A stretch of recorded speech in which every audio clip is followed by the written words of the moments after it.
You won't believe how Sarah, a 64-year-old woman, went from waking up stiff, drained, and defeated, to dancing around her kitchen, feeling lighter and more alive than she had in years. And she didn't do it with expensive treatments or complicated routines. She simply broke 12 harmful habits, ones many women over 60 don't even realize are stealing their strength, energy, and joy. Stay with me, because what Sarah learned can change everything for you too. Sarah walked into my office one morning, frustration written all over her face. She said, "I feel like my body's giving up on me. No matter what I do, I'm tired, stiff, and losing hope."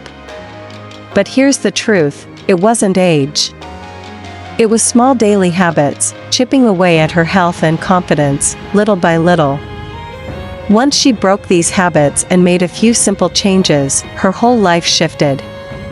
A few weeks later, Sarah looked me in the eye and said, "I feel stronger, more energetic, and for the first time in years, I actually feel like me again."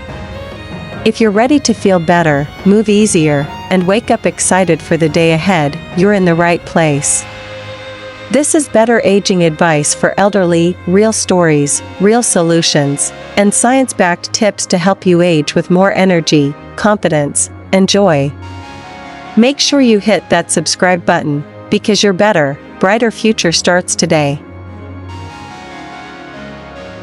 Habit 1: Neglecting to prioritize sleep.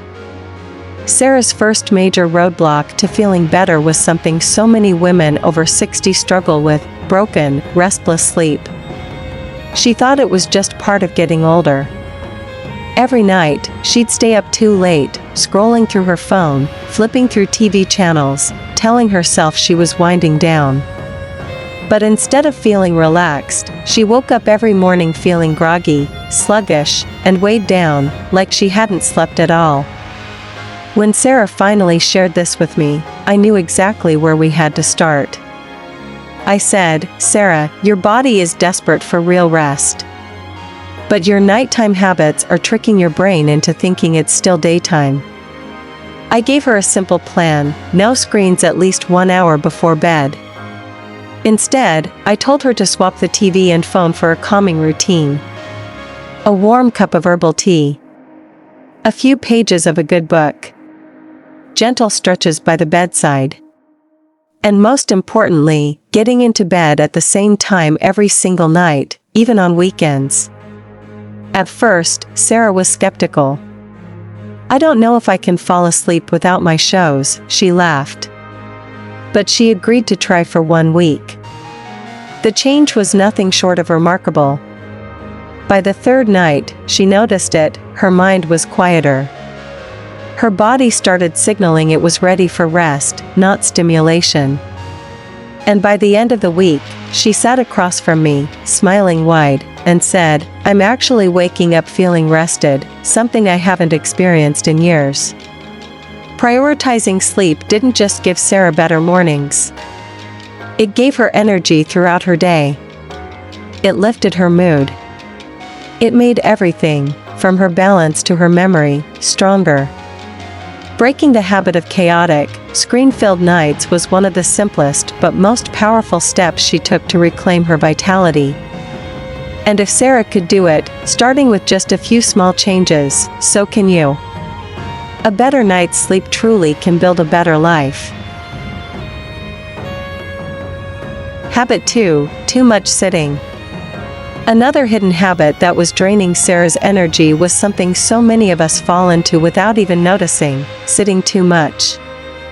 Sarah spent hours planted in the same chair, whether it was catching up on paperwork, reading, or watching TV. She thought she was just taking it easy. But over time, all that sitting was slowly stealing her flexibility, her circulation, and even her strength. When Sarah mentioned her constant stiffness and heaviness, I asked her, "How much of your day do you spend sitting still?" She paused, thought about it, and her eyes widened. "Almost the whole day," she admitted. I explained that our bodies are built for movement, not long stretches of stillness. Even just small bursts of motion can wake up the muscles, the joints, and even the brain.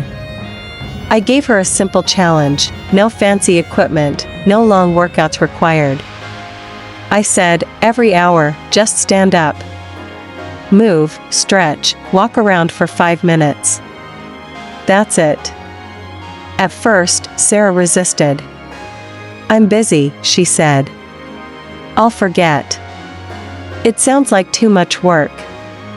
But we made it easy, she set a gentle reminder on her phone. Nothing pushy.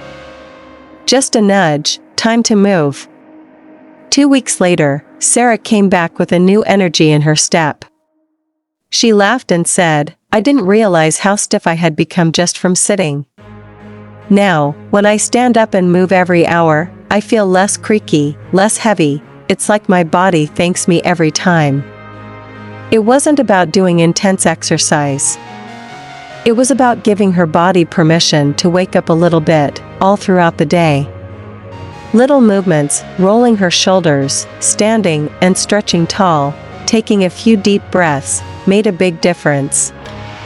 This one habit broke the cycle of stiffness that had been holding her back for years. Sarah learned that motion isn't just for fitness, it's for freedom. And by choosing to move just a little more each day, she opened the door to feeling more alive, mobile, and vibrant than she thought possible.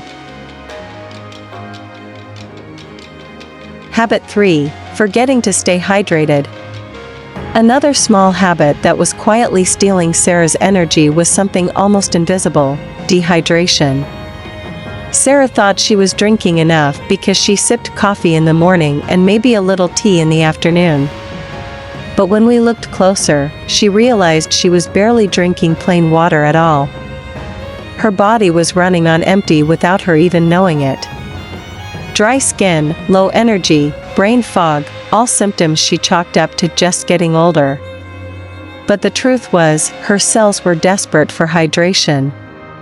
I told Sarah, let's start simple.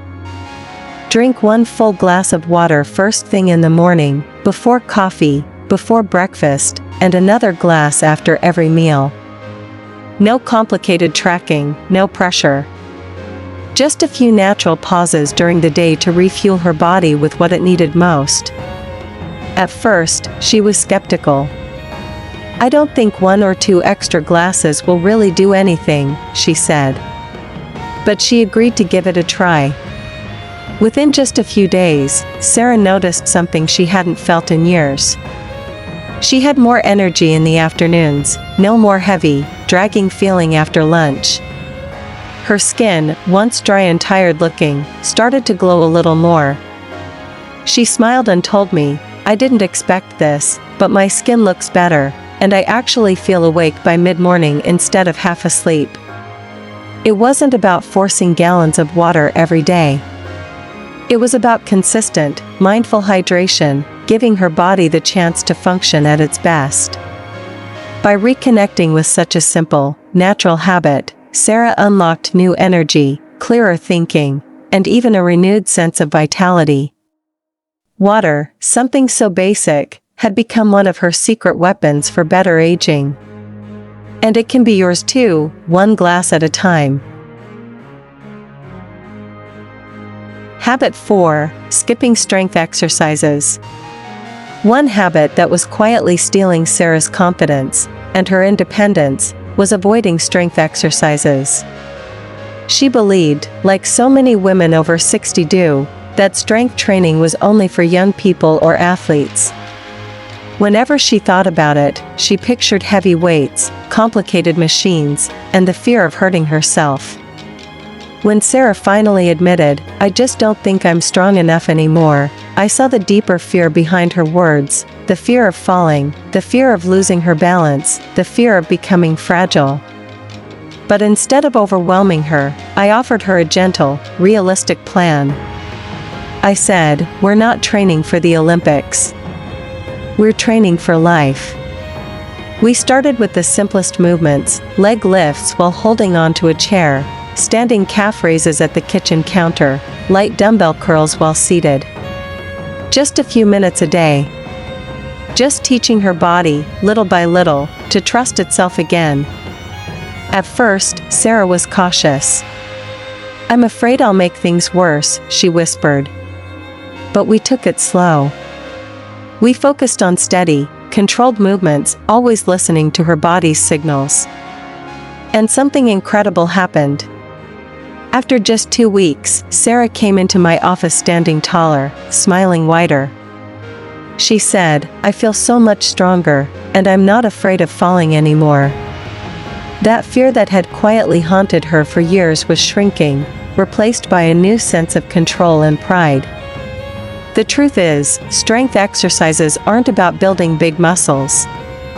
They're about building stability, balance, and resilience, the very things that keep us independent and vibrant as we age. Sarah realized that small, consistent movements gave her not just a stronger body, but a stronger spirit. And it didn't require hours at the gym, just a few intentional moments each day. By breaking the habit of neglecting her strength, Sarah reclaimed her confidence, her agility, and her belief in what her body could still do. And you can too, starting with one simple movement today. Habit 5: Ignoring mental wellness. While Sarah worked hard on her physical health, there was one critical piece she had been quietly neglecting: her mental wellness. She poured her energy into stretching, walking, eating better, but inside, she often felt overwhelmed, anxious, and weighed down by the busyness of life. She thought if she just stayed busy, the heavy feelings would eventually disappear. One morning, after hearing the stress in her voice, I asked her gently, "Sarah, when was the last time you checked in with how you're feeling, not just what you're doing?" She paused for a long moment, then admitted, "I don't know. I guess. I don't really think about it. I just push through." That's when I suggested something simple, but powerful. Take just 5 minutes each morning. 5 minutes to sit quietly, breathe deeply, or jot down her thoughts in a journal, without judgment, without a list of tasks waiting on the other side. It wasn't about being perfect or writing a novel. It was about giving her mind space to breathe, to release, and to reset. At first, Sarah felt a little awkward. "What am I supposed to write?" she asked. I told her, "Anything. Everything. Or nothing. Just let your thoughts flow." After 1 week, the difference was undeniable. Sarah walked in looking lighter, more present. She smiled and said, "I didn't realize how much I needed this. I feel calmer. More focused. Like my mind isn't racing all the time anymore." By taking a few intentional minutes each day for her mental wellness, Sarah discovered a new kind of strength: emotional resilience. Her days felt clearer. Her moods felt steadier. And the small stresses that used to steal her energy suddenly didn't seem so heavy. Caring for your mind isn't a luxury. It's a vital part of true, lasting health. And just like Sarah learned, giving yourself a few quiet moments each day can open the door to a lighter, more peaceful, more joyful life.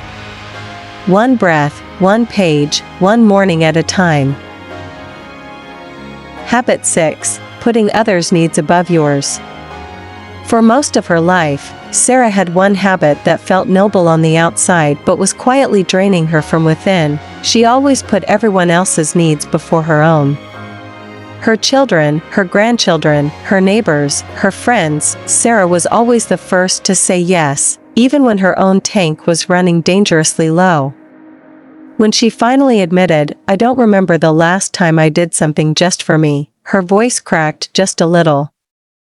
It wasn't sadness exactly, it was exhaustion, the deep kind that builds up over years. I looked her in the eye and said something she hadn't heard enough. "It's okay to take time for yourself. You're no good to anyone if you're running on empty." At first, it felt selfish to her. The idea of choosing herself even for a few minutes a day went against everything she had practiced for decades. But we started small. I challenged her to carve out just 30 minutes each day, not for chores, not for others, but for herself. Reading a book she loved. Sitting quietly with a cup of tea. Taking a slow walk without a destination. Whatever made her feel whole again. At first, she struggled. "I feel guilty," she whispered. But slowly, day by day, something shifted. A few weeks later, Sarah came back to me, her face brighter, her laugh easier. She said, "Taking that time has transformed my outlook on life." I didn't realize how empty I had been until I started filling my own cup again. She realized something powerful. Taking care of yourself isn't selfish, it's essential. Because when you nurture your own spirit, you show up stronger, kinder, and more present for the people you love. Sarah learned that honoring her needs didn't diminish her love for others, it deepened it. And now, those 30 minutes she claims each day aren't just about self-care. They're about reclaiming her joy, her energy, and her sense of self, a gift to herself, and to everyone around her. Habit 7. Not getting enough sunshine. Another silent thief of Sarah's energy and happiness was something many people overlook: she wasn't getting enough sunshine. "I'm always inside," she confessed one afternoon. Between errands, housework, and scrolling through her phone, days would pass without her stepping outside for more than a few minutes. What Sarah didn't realize was that her body was missing something crucial: natural vitamin D. And not just for her bones, but for her mood, her immune system, and even her sleep. The sun isn't just light and warmth. It's medicine our bodies are designed to receive. I gently told her, "Sarah, even 10 to 15 minutes of morning sun can lift your mood, strengthen your bones, and help you sleep better at night." It wasn't about tanning or spending hours outdoors. It was about reconnecting with a simple, natural source of life. We made a small plan. Each morning, Sarah would take a short walk down her street, nothing fast, nothing strenuous, just a few peaceful minutes under the open sky. At first, she didn't expect much. "I don't really see how this will help," she said.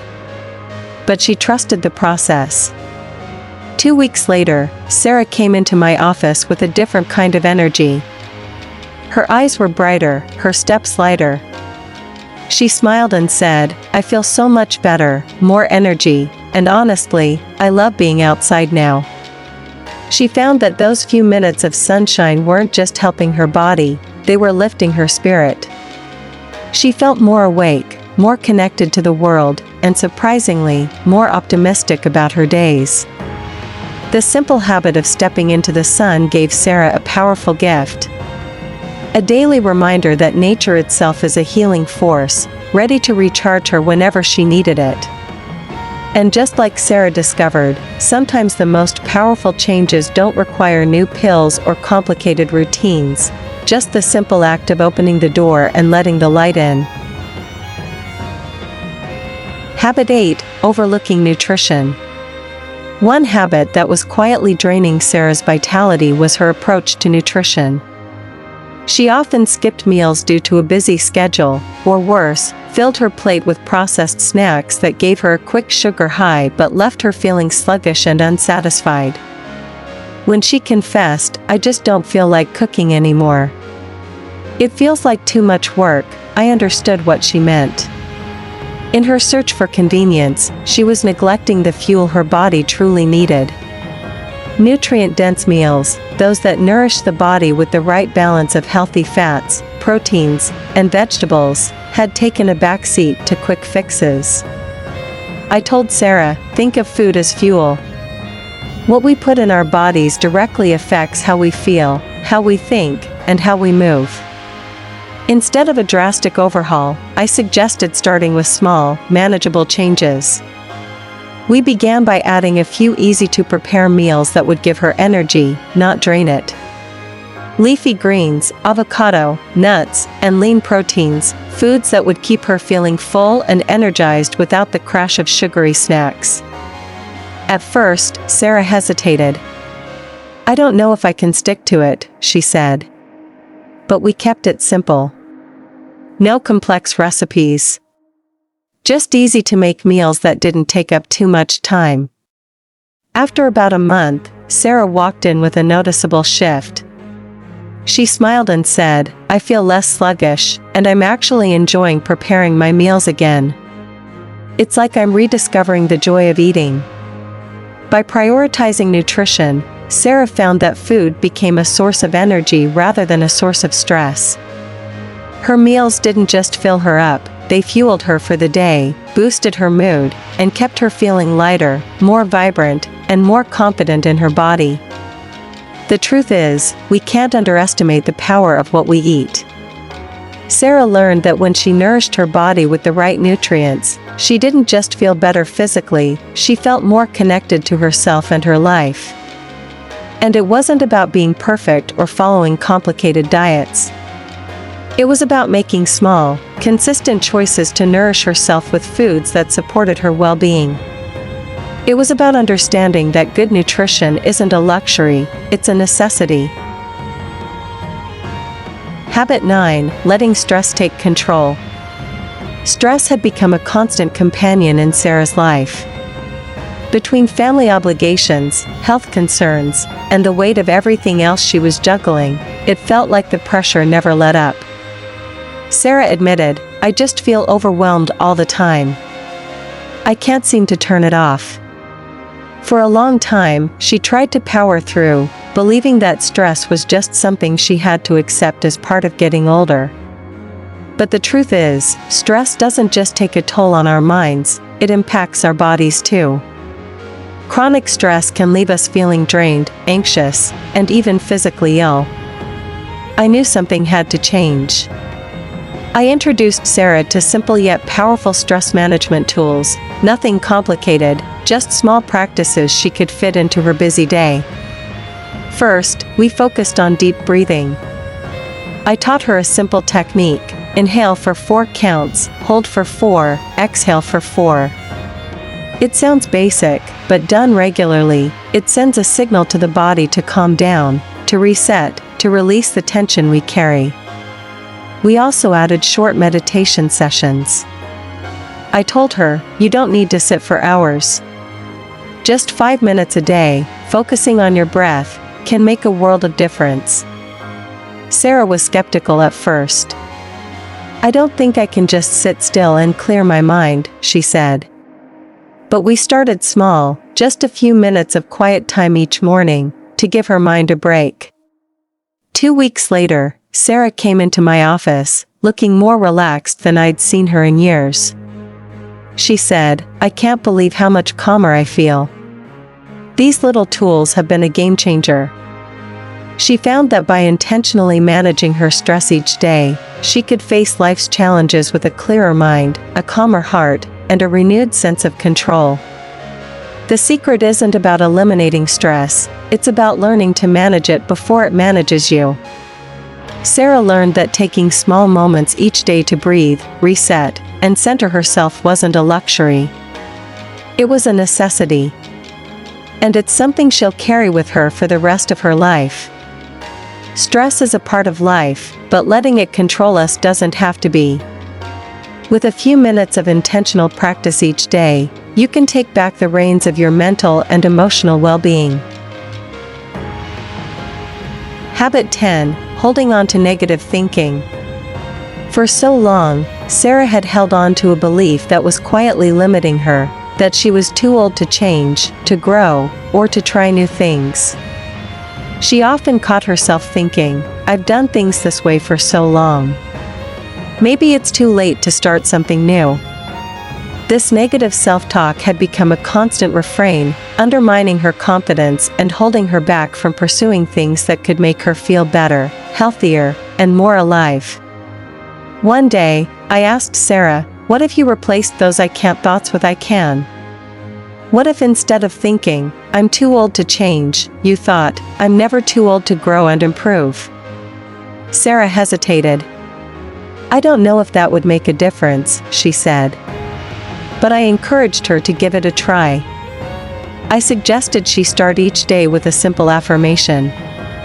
I am capable. I am strong. I can improve, and I will. At first, Sarah wasn't convinced. She felt awkward repeating these words to herself. But over time, something started to shift. Instead of feeling stuck in her thoughts, she began to catch herself when she would slip into negative thinking. She started replacing those limiting beliefs with words of encouragement. Each day, she told herself, "I can learn new things. I can grow. I'm capable of change." Within just a few weeks, Sarah shared something I hadn't expected. "I no longer feel like I'm stuck. I'm capable, and I can keep improving." Her transformation wasn't just about changing her words, it was about changing her mindset. She stopped limiting herself by age and started believing in her ability to adapt, to grow, and to try new things. This simple practice of replacing negative thinking with positive affirmations unlocked a new level of confidence for Sarah. It showed her that growth isn't determined by age, it's determined by mindset. When you change your thoughts, you change your world. And Sarah's story is proof that no matter where you are in life, you're never too old to begin again. Habit 11: Avoiding social connections. Over time, Sarah had withdrawn into herself. She didn't mean to, life just got in the way. Family obligations, health concerns, and a busy routine made it easy to slip into a quiet, isolated place. "I don't really have time to socialize anymore," she confessed one day. "It's just easier to stay home." But as she spoke, I could see the sadness behind her words. Isolation can creep up slowly, and before we know it, we've missed out on the warmth and connection that only relationships can offer. For Sarah, loneliness had quietly settled in, but she hadn't fully realized how much it was affecting her. I encouraged Sarah to reconnect with those she'd lost touch with over the years. It didn't have to be grand gestures, just small steps to rebuild her social circle. A simple phone call to a friend, a quick visit to family, or even joining a local community group could reignite a sense of belonging. At first, Sarah was hesitant. "I don't want to bother anyone," she said. But I reassured her that meaningful connections aren't about perfection, they're about presence. So she started small. A phone call to an old friend. A visit to her sister. A lunch date with a neighbor she hadn't seen in months. She noticed something right away: the conversations, the laughter, the feeling of being heard and seen. It was like a balm for her spirit. 2 weeks later, Sarah came back to me with a newfound light in her eyes. "I didn't realize how lonely I'd become," she admitted. "But I'm so happy to be social again. It's like a weight's been lifted off me." Reconnecting with others didn't just fill her schedule, it filled her heart. The power of human connection is more than just company, it's a lifeline for our mental and emotional well-being. When we open ourselves to others, we open ourselves to joy, support, and healing. Sarah learned that isolation may seem like a safe retreat, but it often leaves us feeling more disconnected from ourselves and others. By reaching out, she rediscovered the joy of shared experiences, and it made all the difference in how she felt about herself and her life. Don't wait until you feel completely alone to reach out. Sometimes, the simple act of connecting can remind us that we're never truly alone. Habit 12: Fearing change. For as long as I'd known Sarah, one thing was clear: she was terrified of change. She had become comfortable in her routine, even though it wasn't making her feel great anymore. "I'm just too old for this," she'd often say when I suggested trying something new. "Change feels so overwhelming." But deep down, I knew that without change, there would be no growth. And without growth, there would be no possibility of feeling better, both physically and mentally. I wanted Sarah to see that embracing change, even in small ways, was the key to unlocking her potential and rediscovering a more vibrant, confident version of herself. Together, we started with something simple, yoga. At first, Sarah resisted. "I don't think I can do it," she said, hesitating. "What if I'm not flexible enough? What if it's too hard?" I reassured her, yoga isn't about being perfect. It's about movement, breathing, and listening to your body. We kept it low pressure, just a few beginner sessions, focusing on gentle stretches and breathing techniques. Sarah was still nervous, but I encouraged her to start small, one session at a time. You don't have to commit to a whole hour right away, just start with what feels comfortable. A few sessions in, something shifted. Sarah came to me with a big smile on her face. "I was afraid," she admitted, "but yoga has been one of the best things I've ever done. I feel so much more flexible and confident." What began as a simple, unfamiliar activity turned into a breakthrough for Sarah. She learned that change didn't have to be terrifying, it could be empowering. Through yoga, she became more in tune with her body, more open to new experiences, and more confident in her ability to adapt. Embracing change isn't about overhauling everything at once, it's about starting small and allowing yourself to grow at your own pace. Change can feel scary, but once we take that first step, we often realize it's not as bad as we thought. And in Sarah's case, it was the catalyst for more transformation, body, mind, and spirit. Change is inevitable, but it doesn't have to be feared. It's the gateway to becoming stronger, healthier, and more confident at any age. Sarah made the choice to break these 12 habits, and her life has completely transformed. From feeling stuck and drained to embracing each day with energy and confidence, she's proof that change is possible at any age. Which of these habits will you start breaking today? Share your thoughts in the comments below, I'd love to hear from you. And if this video helped you, don't forget to hit like and share it with others who might need the same boost. Together, we can help more women live with vitality and confidence. Subscribe now, and let's continue building your better aging plan, step by step.